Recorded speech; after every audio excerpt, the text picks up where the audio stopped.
Most people assume overthinkers just worry too much, that it's some nervous habit, like biting your nails. Except instead of your nails, it's every social interaction you've had since 2009. But that framing completely misses what's actually going on inside the minds of people who can't seem to turn it off. Your brain has a network that researchers call the default mode network.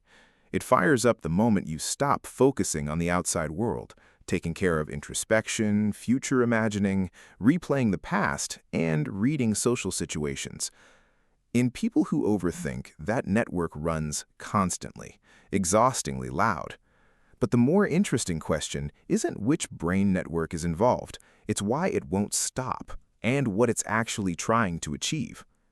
There's a critical difference between productive reflection, where you're moving toward a conclusion, and what psychologists call rumination. With rumination, you cycle through the same thoughts repeatedly without ever arriving anywhere. You're not problem solving, you're rehearsing the problem over and over in slightly different costumes.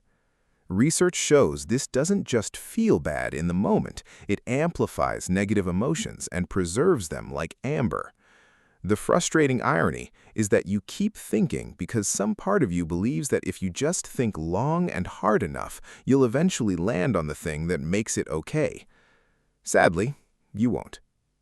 A lot of overthinkers grew up in environments where uncertainty was dangerous, even in the everyday sense of not knowing what mood someone would be in or whether you were reading the room correctly.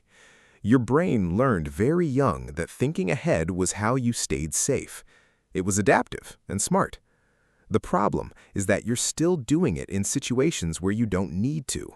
In a text message or a meeting where someone's facial expression was slightly ambiguous, prompting you to build a whole case file. This hyper-awareness is often entirely about how others perceive you. You draft and redraft messages, trying to account for every possible way they could be received. If you have to cancel plans, a normal person types, "So sorry, can we reschedule?" and hits send in 9 seconds.